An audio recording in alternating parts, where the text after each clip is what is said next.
Did you know 64% of full service customers say that the dining experience is more important than the price they pay for that experience? And that's according to the 2025 State of the Restaurant Industry Report by the National Restaurant Association.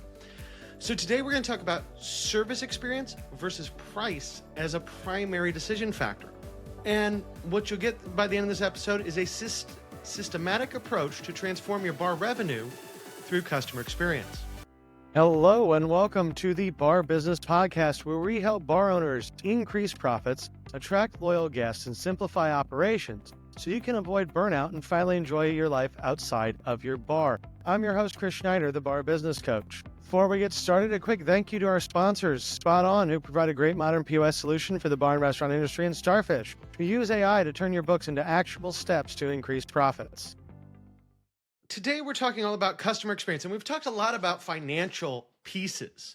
And obviously, I do finances. Finances are very important to me. I think that financial management is key to operating a profitable business, right? If you're not paying attention to the money, you're probably not going to be profitable. But I think sometimes we can overlook the impact customer experience has on our profits. So today we're not going to talk about money. We're not going to talk finances. We're going to talk about customer experience and how you can use that to drive your profits forward.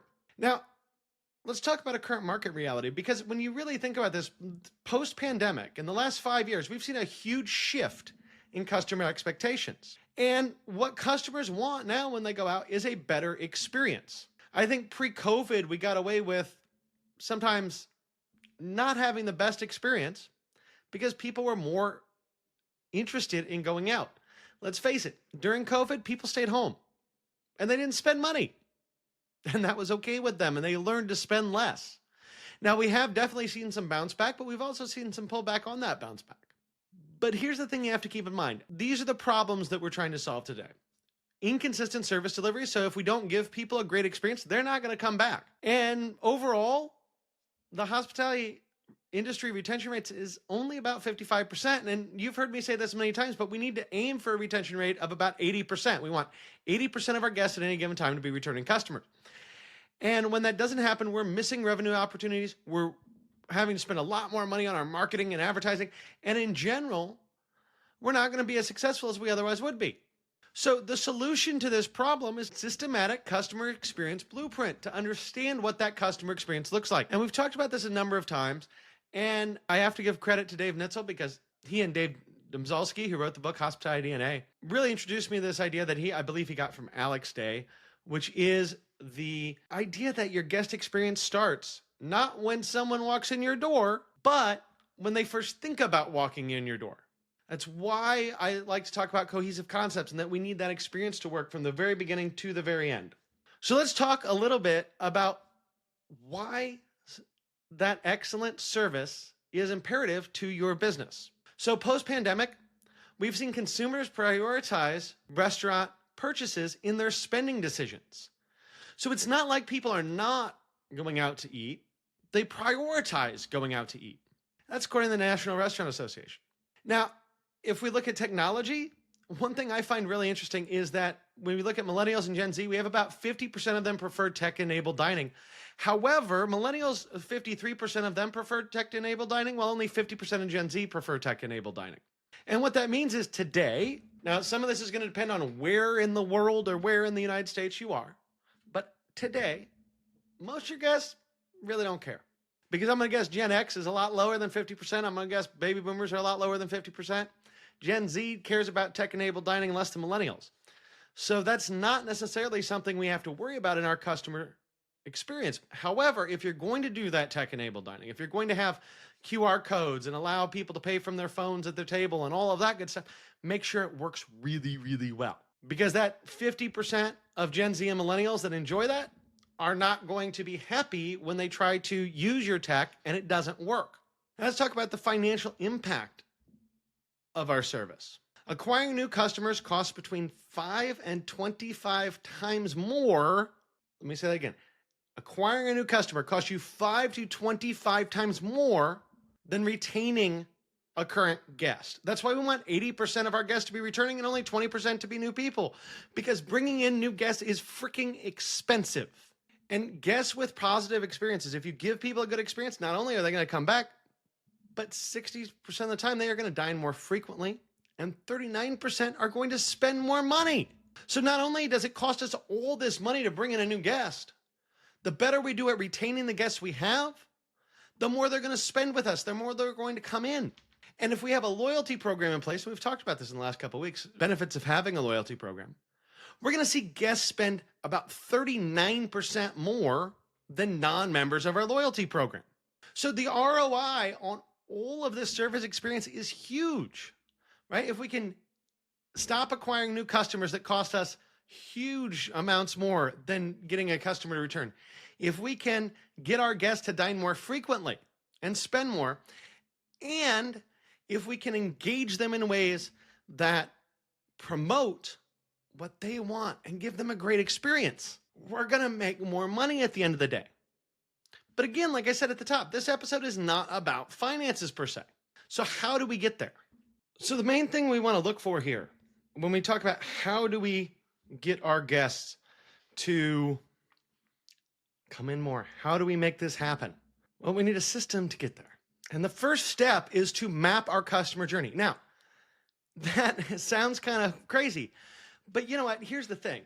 Every service business there is, every product there is, should start with mapping your customer journey. You need to know, what is it like for that guest to go from the very beginning to the very end of their experience?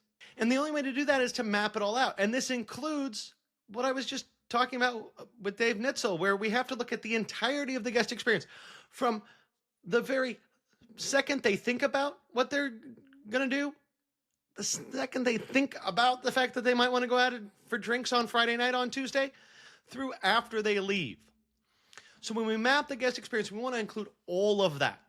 So one of the things, the first part of our journey that we want to map is, what are the pre-visit touch points? Our website, our Google profile, our Facebook page, our Instagram, our TikTok. Where are those customers coming into contact with us before they come in or when they decide to come in? Now, your online presence here is really, really important. That's because most of your guests are going to interact with you online before anything else.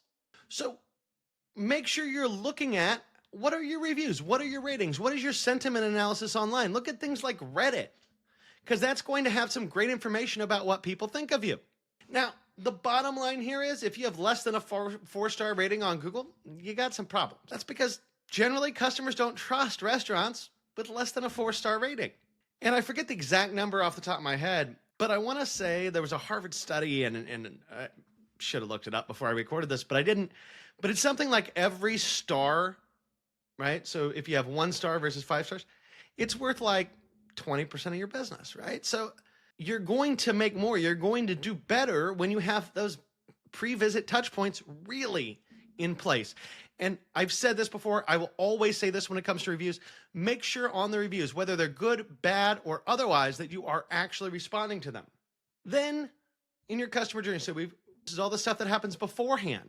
Now, I should say, right, we're talking about bars here, but if you're a bar that takes reservations, your reservation experience is included in that as well. But now we want to look at, okay, so that's before they come in. Now what happens when they arrive? What does your door look like? What is it like walking up to your bar? Do you have security? What's that like? Do you have a host or someone that's going to seat them, or do you just expect people to come in and find a spot to sit like most bars do?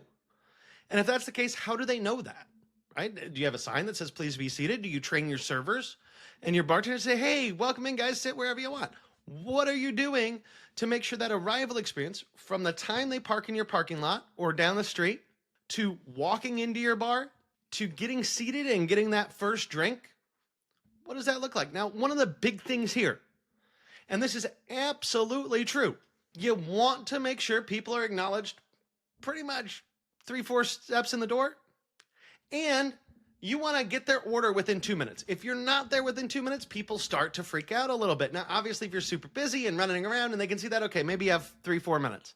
But really, that 2-minute window to make that initial impression, to start to work with your guests, to sit down and talk to them, that's what you've got. And anything longer than that, you're going to devalue your guest experience. So once they've come in, you've greeted them, you've sat, they've starting to get an order now, right? So what does your ordering experience look like? Now, depending on the type of bar you are, this can differ greatly, right? Because if we think about this, if you're a high-end cocktail bar speakeasy that takes reservations and has, I don't know, jazz music, and you have a whole club thing going on and you're taking a cover, that's going to be way different than if you're, Joe's neighborhood bar in BFE and people just walk in and sit down and you go, hey, you want Miller Lite or Bud Light? Because that's what we got. Those are two totally different experiences, but you need to define how your ordering experience should work. You need to make sure that your team is really on top of that. Because here's the thing, we all know this, but a better customer experience equals better tips. Better tips equal a more happy staff. So everyone's aligned here. You and your team are aligned on making sure that you've defined that experience. Now, once you get through ordering, right, how are you handling food? Do you have food? Are you bringing food menus automatically? Are you asking them if they want a food menu when you take the drink order? Does it depend on the time of day? Right? Because I think we all know that at 7 o'clock, if a couple comes in and sits down, they probably want to eat. If at 4 o'clock, 3 guys come in because they left work a little early, want to get a drink before they go home, they probably aren't eating, or maybe they are. But what does that procedure look like? How are you checking with them? And then how are you handling that food? Again, this should be the same on every guest. And then we want to map the end of the journey. So what does it look like when they pay? What does it look like when they leave? Are you following up with them? Are you collecting emails and sending emails? Are you doing anything of that nature? Also, if you're doing takeout, if you're doing DoorDash, if you're using Grubhub, anything like that, how are you making that experience great? And how are you engaging them afterwards? Because a lot of people, if they like ordering food from a place, yeah, they may not go out, but they're ordering food on a regular basis. They're going to order from you repeatedly. So how can you make that guest experience better? So you want to map that journey end to end. First of all, you're doing that to understand where you are today. And then we're going to look at that map and say, where can we do things better? So the first part of where we can do things better is going to be setting up a service standards framework, right? And you need measurable standards. Now, like I said, depending on the type of bar you are, this could be different. But what is it going to look like for you? Should it be, somebody's 3 steps in the door, somebody needs to tell them hello, or is it 15 seconds? Or, do you need to be at the table and greet people within 2 minutes? How do you take those orders? How do you handle everything? And obviously that service standards framework, like I've been talking about, is going to be a little different depending on your customer journey, but you need to constantly optimize it. You need to work on it. You need to figure out how to make your guests have a better time, have a better experience while they're with you. The other thing that you need to set up in your service standards framework is your recovery standards. So when there's a problem, how does that happen? How do you fix that? Because here's the thing that I think a lot of times we overlook. A lot of times it's real easy, especially when we're busy, especially when we're stressed, especially when things aren't going wrong, to look at every customer that's complaining as, oh shit, you just want some shit for free and you really don't care about me and you're just an asshole and I don't want to deal with you. And yeah, sometimes that is absolutely factually accurate, right? Not every guest complaint is a valid complaint, although we should always treat every guest complaint as a valid complaint unless we know otherwise. Because here's the thing, when you have somebody that has a really bad experience and you solve that and you fix it for them, about 80% of those people will return and a lot of those folks will become your regulars. So always make sure you have a set way to do your recovery. Now again, depending on what type of bar you are, what kind of atmosphere you have, that may look different. But the bottom line is when someone has an issue and you resolve that issue, you build regulars. So make sure you have a way in your service standards to handle recovery and that you do it the same every time and it is effective. Now you also need to implement feedback, right? So if we understand the journey and we've set the standards, now we need to see, okay, do these work? How do we do that? We can get feedback from our guests. And you can look at all different ways of getting feedback. You can do surveys. You can do sentiment analysis. You can scrape Reddit and Facebook and Google and see what that brings up. The bottom line here is, unless you're looking for the feedback, unless you care to see what's going wrong, you're not going to know. And then you're going to lose because of that. You're going to lose because you don't understand where you're not meeting your guests' expectations. You're going to lose because your guests aren't getting what they want. So you have to understand what that is. And then over time, adjust your systems, adjust your service standards to meet that feedback. Something I think is important here, 73% of poor experiences result in negative word of mouth if unresolved. So we just mentioned a second ago, if you resolve a poor experience, 78% of those people will come back. If you don't resolve it, about the same number are going to badmouth you. So you need to see this feedback. You need to review your reviews on a weekly basis At least, at a minimum, you need to respond to your reviews online. If you have bad things being said about you on Reddit, go and respond to it. And when you respond, I mean, I've done this before, right? So far be it for me to say you shouldn't do this, but you really shouldn't, even though I've done it, which is don't respond in a shitty way, right? Be open, be honest, but also be caring. Show your guests that you care. Because when you respond to a review, when you respond to feedback online, you are responding to the person that made that feedback, right? And you are responding to the person that made that complaint. But that's not actually the goal here, right? It's less about getting the person that complained, because maybe their complaint is ridiculous. Maybe they're a ridiculous person, right? Now, more often than not, that's not the case. But let's just pretend for a second that is the case, that it's a completely BS review. When you respond to that, and you do it politely, and you do it kindly, and you do it nicely, you're not necessarily trying to get the person that wrote that review to come back in. You're trying to show to everyone else that you're not the a-hole, that you aren't the one that did something bad, that you care about what guests say, that you care about what your guests think. Because that's going to show other guests, potential future guests, other people going through this customer journey, starting at the pre-visit stage, that you care, that you actually want to make your guests have great experiences. People will give you more slack if they think you care, and they will give you zero slack if they think you're an asshole. That is just human nature. Now, what do we do with all this feedback when we get it? We have to implement a continuous improvement process. Now, we've talked a lot about that. There are some previous episodes if you want to really look in continuous improvement, but here's the bottom line. When something's wrong, you identify the real problem, you fix the problem, you see what happens. So feedback is great. Monitoring feedback is great, but doing nothing with it, you might as well not even look at it, because you're wasting your own time. So if you're going to capture the feedback, which you really have to do to be successful in this business nowadays, then you must do something with it. And what you do with it is you problem solve and come up with solutions, and you implement a program of continuous improvement. Now, the last piece I want to talk about here in kind of this customer experience blueprint and how to use customer experience to increase your sales, to make your life easier, is you have to build a service culture. So what do I mean when I say build a service culture? Well, one of the things that I know many of you have heard me say before is, if you are leading your team, you have to be a servant leader. You serve your team serves your guests. How you serve your team is how your team serves your guests. So unless you want to create a situation where your guests are mistreated, the last thing you can do is mistreat your team. And you want your team involved then in creating these standards with you. You want them to understand. You want them to bring their ideas to the table, this part of continuous improvement, so that you can build this service culture. You serve your team serves your guests. How you treat your team is how they treat your guests. Everything rolls downhill, folks. And so as part of this building a service culture, we want to build recognition programs. We want to have daily shout outs to people that do a great job. We want to have potentially things like Employee of the Week, Employee of the Month. Yeah, is that hokey? Is it stupid? Sure. Absolutely. So come up with a way to do it that isn't hokey. Come up with a way to do it that isn't weird, if you think it's weird. Come up with a program that you like. Maybe you give out a monthly bonus based upon people's performance and KPIs. I kind of think that's a great idea. Maybe you do some profit sharing with your staff. But the bottom line here is, when you prioritize your staff, you create a great guest experience. These two things are linked, and there is no way that you will ever separate those.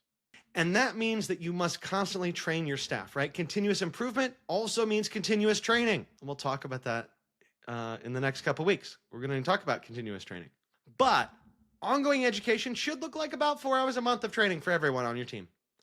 And the most important thing, though, when it comes to building a service culture, again, is you have to be the example. You have to model your leadership, because if you aren't doing that as the owner, your team won't do that for your guests, and you're never going to get ahead. So to kind of wrap us up for today, the big thing here is your customer experience is going to determine more than anything how much money you can make. More than any of the math, more than any of the numbers, more than what you charge, more than anything.